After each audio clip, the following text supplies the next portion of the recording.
এই সরকারের জনপ্রিয়তা এখন শূন্যের কোঠায় নেমেছে বলে মন্তব্য করেছেন বিএনপির স্থায়ী কমিটির সদস্য গয়েশ্বর চন্দ্র রায়।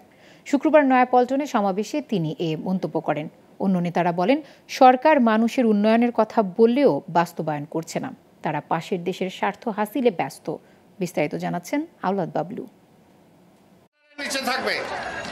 সমাবেশ শুরু হওয়ার আগ থেকেই রাজধানীর বিভিন্ন জায়গা থেকে দলে দলে নেতাকর্মীরা জড়ো হতে থাকে নয়াপল্টনের বিএনপি কার্যালয়ের সামনে। এ সময় নেতাকর্মীদের স্লোগানে মুখরিত হয়ে ওঠে সমাবেশ স্থল। বিএনপি নেতারা সরকারের সমালোচনা করে বলেন, ক্ষমতাসীনরা দেশের মানুষের উন্নয়নের কথা বললেও তারা পাশের দেশের স্বার্থ হাসিলেই বেশি ব্যস্ত। জনগণের পুলিশ হন, শেখ হাসিনাকে ভয় পায় না, আল্লাহকে ভয় পান। শেখ হাসিনাকে ভয় পাইলে মাত্র এখানে কয়েক মাস কয়েক বছর, রিজাইন করলেই শেষ। প্রধানমন্ত্রী, আপনি কাদের সচ্ছল করবার কথা বলছেন?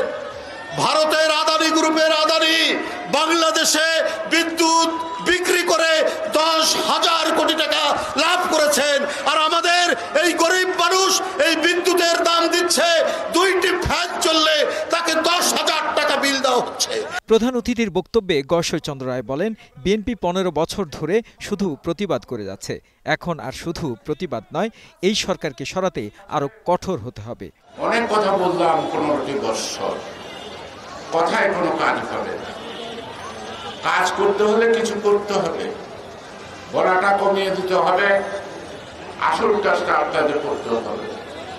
এবং একমাত্র এই দুরাচারী সরকার, এই সরকারকে যদি আপনি ক্ষমতায় বসিয়ে রাখেন, বছরের পর বছর মিটিং করবেন, বছরের পর বছর মিছিল করবেন, লক্ষ লক্ষ লোক হবে, কিন্তু ওর জায়গায় উঠাবে। গয়েশ্বর বলেন, এ সরকারের জনপ্রিয়তা শূন্যে নেমেছে।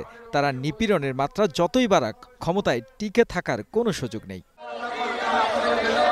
আওলাদ বাবলু, গ্লোবাল টেলিভিশন, ঢাকা।